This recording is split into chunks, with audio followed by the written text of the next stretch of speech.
Hi, and welcome to another live episode of Marketplace Masters, sponsored by Merchant Spring, your go-to for marketplace analytics.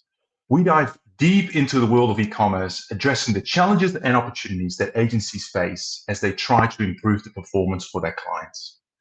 I'm Paul Sonneveld, and today we're exploring how to succeed in premium beauty on Amazon.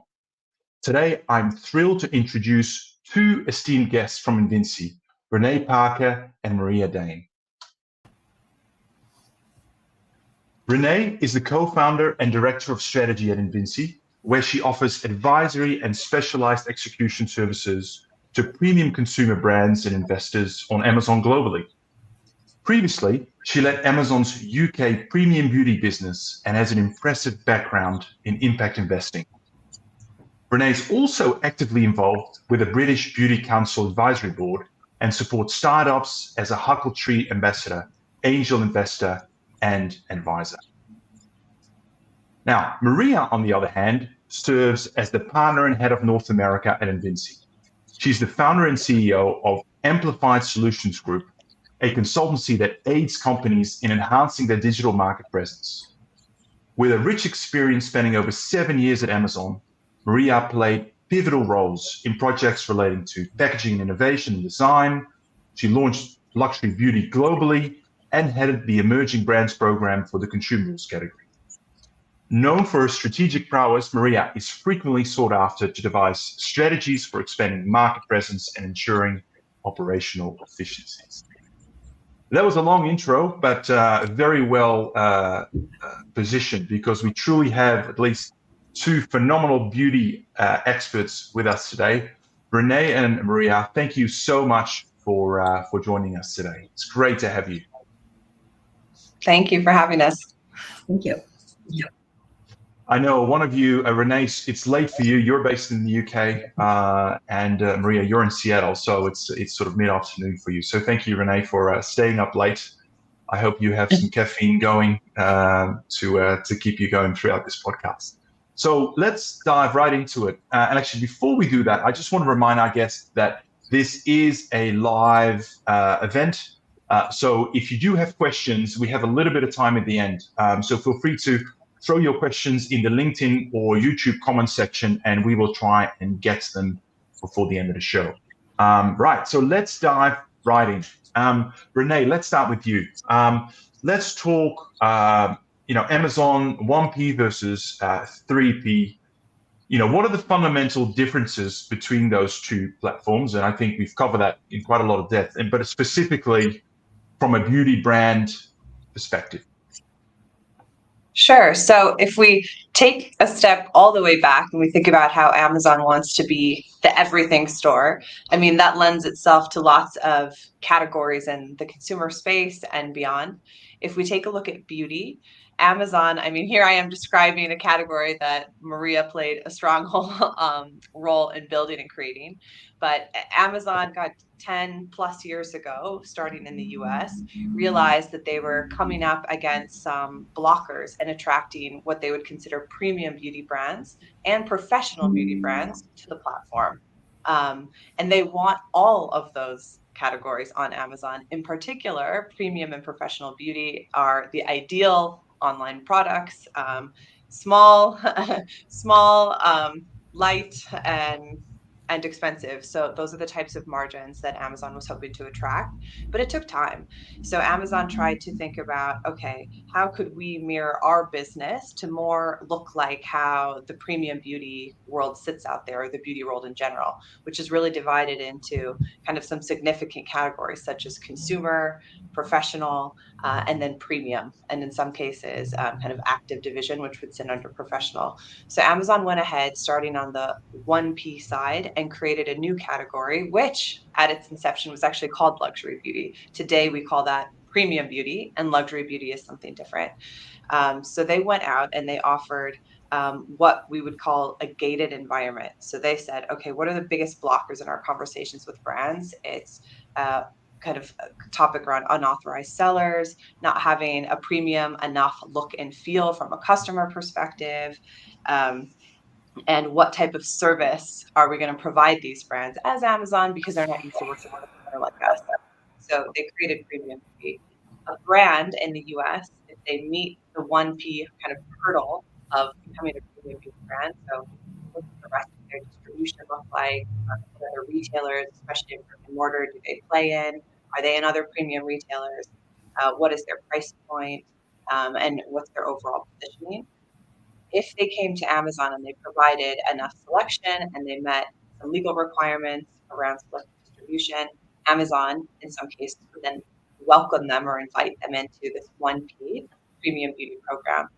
So in exchange for kind of higher margins or premium beauty margins that more reflect the margins of the market segment outside of Amazon as well, brands are welcome. They receive at least some type of limited enhanced service from Amazon in the form of kind of limited account management. They have unauthorized sellers removed on their behalf by Amazon. And then they receive kind of a higher treatment. So you'll notice on a premium beauty brand page, you'll see that brand's logo above their product title. When you click on that, that's what takes them to the brand store, not just the byline. They have higher definition, larger images. Rather than bullet points, we're going to see product description, benefits, uses. And then it's even gated in the sense that there is a lot less, there's almost no advertising allowed on a premium beauty page. So that was luxury beauty, now called premium beauty, and that exists globally on Amazon. But starting in, I want to say 2019, so I helped bring this program to the UK and Europe. Amazon was realizing, God, it's taking us a long time. Me and the Marias of the world were out knocking on the doors of the big conglomerates, and people still are trying to bring and attract premium brands over to Amazon. But one of the big hurdles that Amazon was facing as they're trying to penetrate this market was brands wanting to have control over their price. So brands would say, yeah, we'd love that you help us clean up this channel. We're buying into the storytelling and the premium look and feel, but I'm not comfortable with you owning my price. And so Amazon created something called 3P Premium. It's become really big in the US, actually. So it exists outside of the US, in the UK and Europe. It's really popular in the US. That's where Amazon actually almost mirrors the 1P version of premium beauty, but on the FBA side for an incremental fee. But on that 3P premium side, brands are able to gain most of the benefits they would on 1P, but they can remain sellers. And I guess the last, much more niche and more recent option that was launched in 2020 in the US and more recently in 2022 in the UK and Europe is something called luxury stores. That actually sits on the 3P side.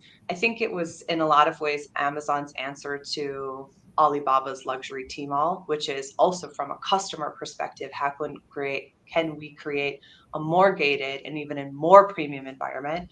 So the detail pages there look even more beautiful. There's no advertising. So if you search for a brand either in high-end fashion or high-end beauty that participates in the luxury beauty stores section, it will actually take you directly to that brand store.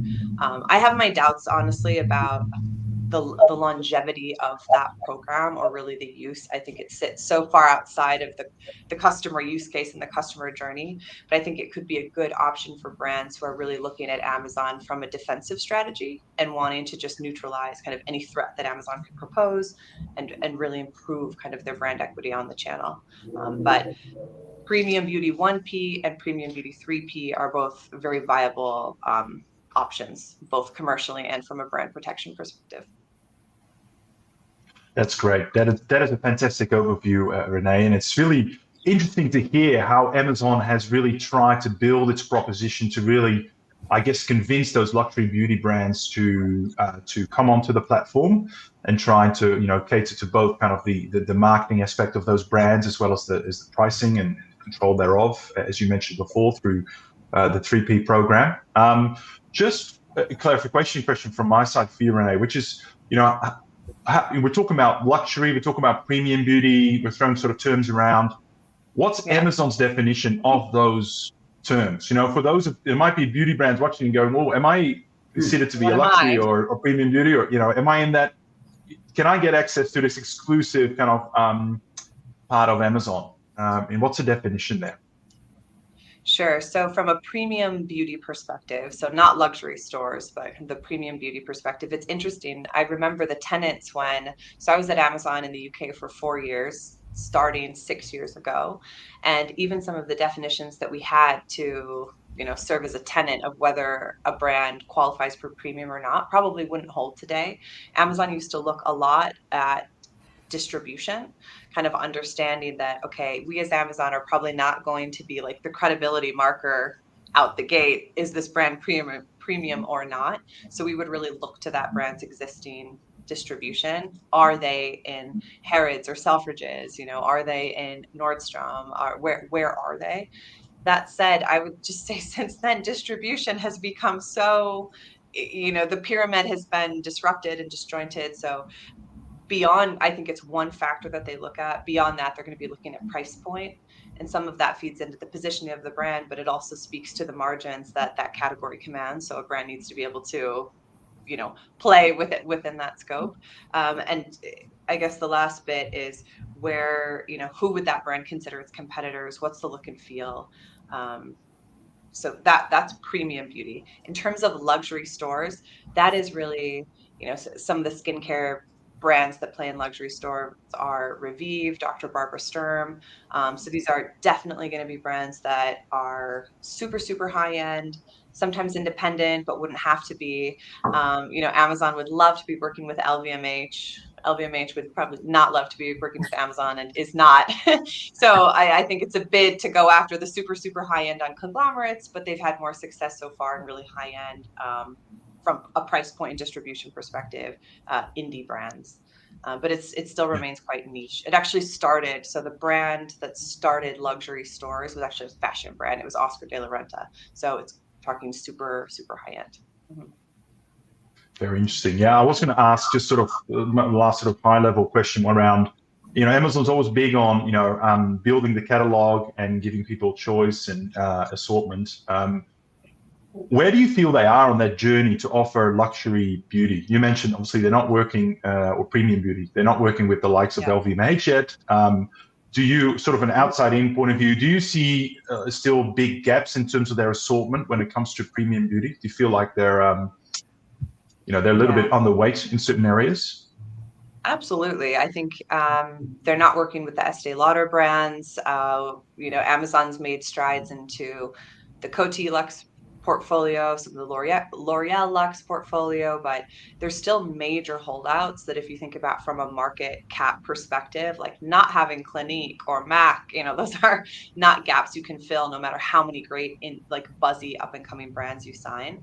That said, especially in the US, I think the concept of beauty on Amazon and premium beauty within the beauty industry has totally jumped the shark. So I think that brands now, most of them outside of these massive conglomerate holdouts where the decision will be made between Paris and Seattle, Most brands understand that Amazon's going to be a part of their journey, and we actually see them bringing that forward, and coming to Amazon sooner, just because from an end customer perspective, especially in the US, Amazon is so prevalent as obviously as a product search engine, as a research vehicle, and as a massive commercial opportunity.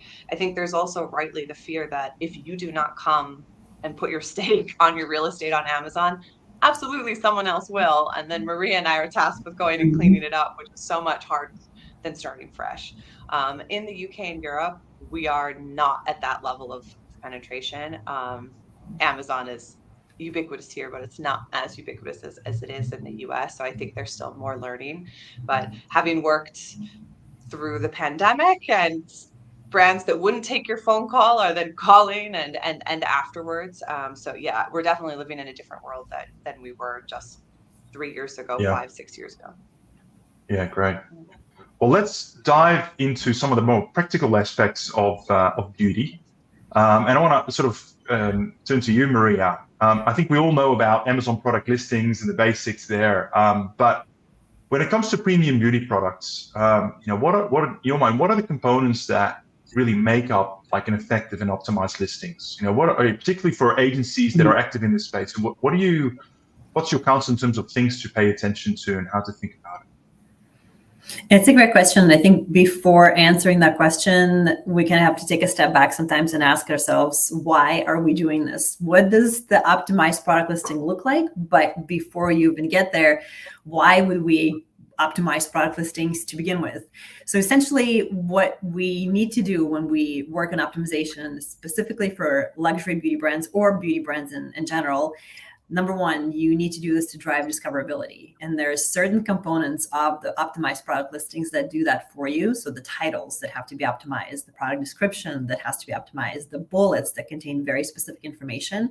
A lot of the times, we see brands kind of going through the motions and putting in the information, not understanding why necessarily they're doing this. So all of this drives your discoverability. The title being the primary driver, but of course, you have your descriptions, you have your bullets. There's so much information that you can put in, and you can pump it up with the keywords. And whenever we see brands that don't take advantage of that, that's a pretty massive miss that could be very well taken care of very, very quickly. And, at the end of the day, when you talk about discoverability, why is discoverability important? I'm a big fan of data, and I'm a big fan of figuring out what are some data points that tell us maybe sometimes, but it's, traditionally well known that the top 3, 4, 5 listings account for about 64% of all clicks on Amazon.com. And about 70% of customers never look past that first front page in search results. So driving your discoverability and taking care of your product listings, it's an incredibly serious subject, and it's an incredibly serious topic. So ensuring that it's not set it and forget it, ensuring that you're looking at your titles, ensure that you look at what is in your title, maybe even on a quarterly basis, and changing the information based on the keywords, based on what the customer is searching for, based sometimes even on seasonality is incredibly, incredibly important. So that's just one of the parts of optimized product listings that's particularly important especially for beauty brands and luxury beauty brands.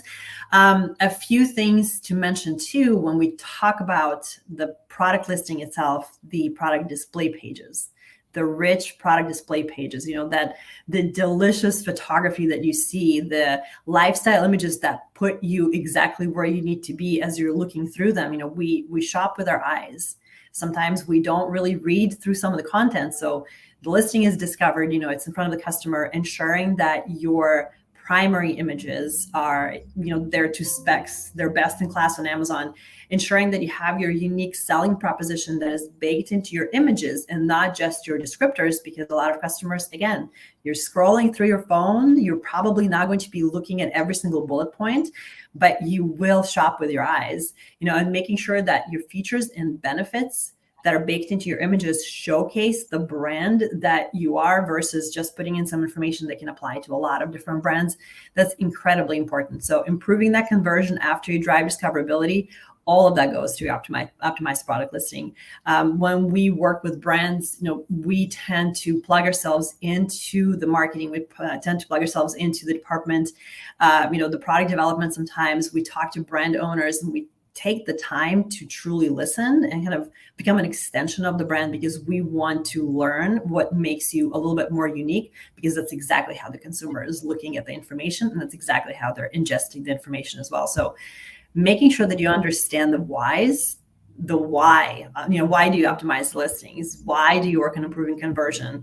And what are some of the levers that we'll probably discuss today too that accelerate that performance once the basics are best in class? I think that's incredibly, incredibly important. So the takeaway here is take your product listings very, very seriously. I think to add to Maria on that, something that surprises premium brands is they're used to having like the curation happen for them. So they're used to being sat next to brands on shelf or a digital shelf where the work has already been done. But on Amazon's digital shelf, if your USP, you're trying to sell retinol or vitamin C, you can be sure there's going to be a lot of other cheaper options sitting right next to you. So yeah, it goes back into the why. You have to not just tell people why you're better and why you can command this higher price, but like Maria said, you have to show them who you are and who your brand is, and why you're premium. So I think brands need to look even more premium on Amazon and be even richer and more delicious in their imagery to really stand out and command the prices. I think that's a great segue into sort of the next thing I was going to ask, Maria, which is around brand stores and A+ pages. I mean, how do they play into this whole conversation, specific from a beauty angle point of view? I'll come in with some fun facts again. So A+, when we talk to a lot of our brands, the question is, what does A+ do for me? What is the information going to contain? So think of it as your increased sales. You put up A+ pages, your sales go up by about 3 to 10%, which is great. And the reason why you put up A+ pages is you are educating the consumer and the customer about your product and your brand. You have that opportunity, whereas in the luxury retailer, you have you have the representatives of the brand. There's the sales associates that come through, they give you the samples and they walk you through the product line. That is exactly what A+ really great executed A+ will do for you. So essentially, when we talk about this, when we talk about the customers, I think another really great point was, and this was on Amazon through Ipsos, I think, study, 25% of shoppers currently feel that there is not enough information to make a decision on buying an expensive or quote unquote expensive, but a luxury or premium brand on Amazon. So educating them and making sure that you are putting in that content, that's an incredibly simple way of adding this information via the A+ modules. And again, when we talk about the modules, we actually have our proprietary way of putting together the modules, but we'll talk about this here. We always talk with we speak with our brand owners and we talk about the brand story. So that goes back to our initial conversations with the brand owners, because we want to get excited. There's a reason why the brand is alive. So the customer and the consumer needs to know that as well.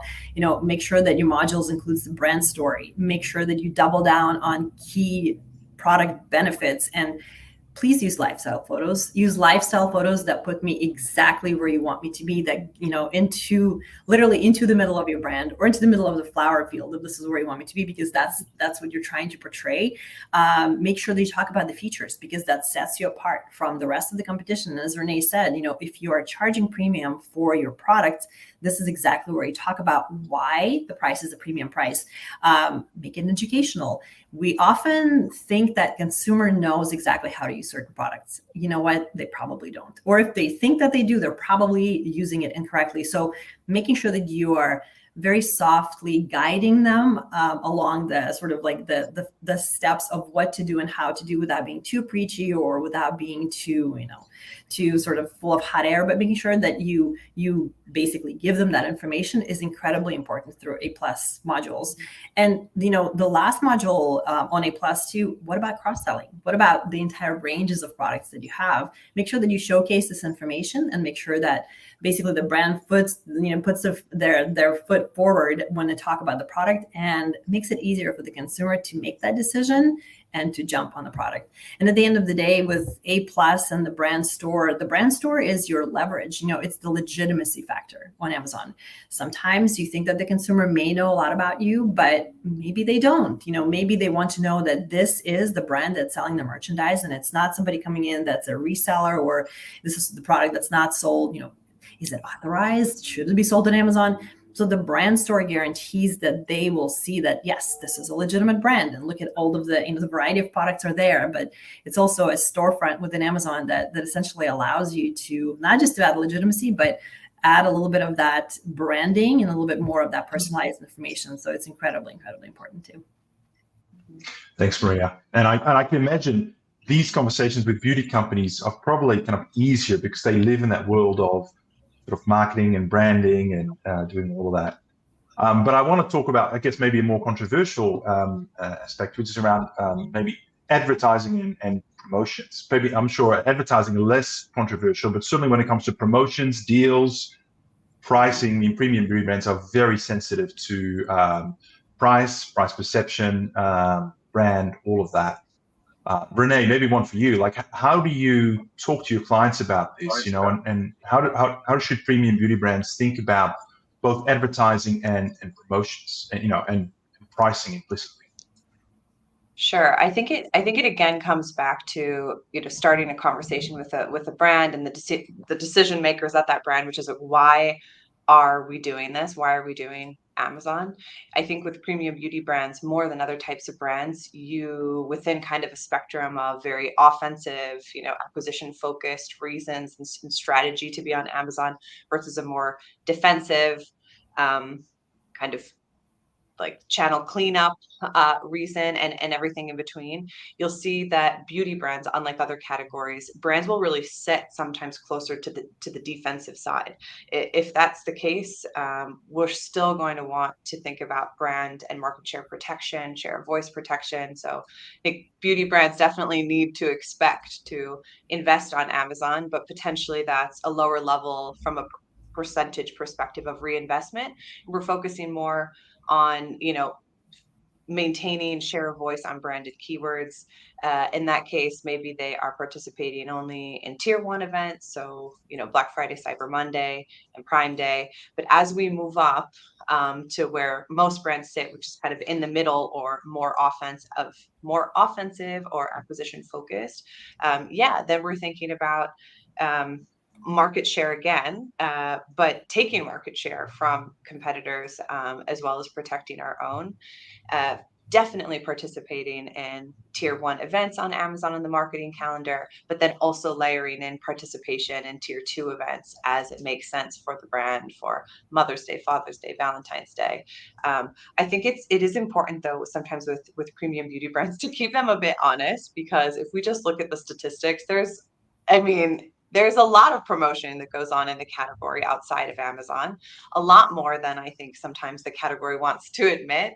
So I think kind of like Maria's so good at is like having, very kindly, but having your facts and figures there. When it comes to, how many phone calls did I get when I was working at Amazon? I was like, you're discounting me. And I was like, well, I'm not allowed to get into our proprietary pricing at Amazon, but we are not funding a promotion on you. We're matching like widely reputable retailers, so your time would be best spent picking up the phone and talking to others. So I think that brands get excited too, because when you don't know anything about Amazon, it seems like this black box, and it still is to all of us, right, to some degree. But it's also with the tools that are out there today, one of the places where you really couldn't measure the outputs and get tons of data on the back of the inputs. And so I think as brands start to see success, we've worked with brands that have started to be like, we just want to clean this up. We just want to take it easy. And then guess what? They start to make money. And then it's shocking how, very much the tune changes and they think, all right, this is interesting. Like, how can we make it go for this? And advertising is obviously a huge part of that. Yeah. As our promotion. Can I ask? I want to ask just a very practical question. I in my previous life, I spent many years in health and beauty, in mass retail, not in e-commerce. But when it comes to sort of big promotional events, like we have Prime Day coming up, I think early to mid-October. Like, how do you position that event in the mind of beauty brand? Because I imagine you can get some pushback around reluctance to discount heavily and not trying to drive down that sort of price perception of the brand. How do you tackle those topics with your clients? Maria or Renee, feel free to jump in. I can jump in too. I mean, for us, a lot of times, especially when it comes to big events, right, or funding for big events, we do have honest conversations about what does that actually do for you? What are we looking for? A lot of the times, these big events are a customer acquisition tool. So how much does a brand spend? How much does a company spend on acquiring a customer, right? How much do they spend on acquiring a return customer?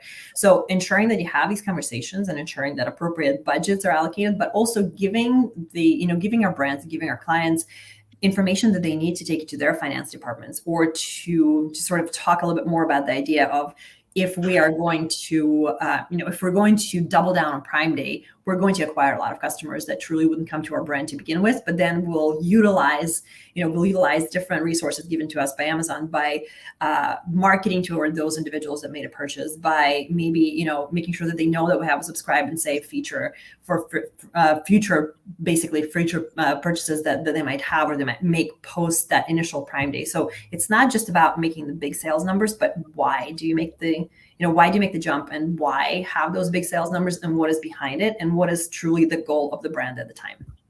That's very important. That absolutely makes sense. I mean, certainly positioning as an opportunity is definitely critical. So looking at the clock, we're past half an hour, so we should sort of get into wrap-up mode here. Maybe the last question I want to finish up with today is really around the bigger picture perspective. Clearly in luxury beauty, like anything, there are brands that really succeed, they win, and there are brands that fail. Not everyone can be a winner, right?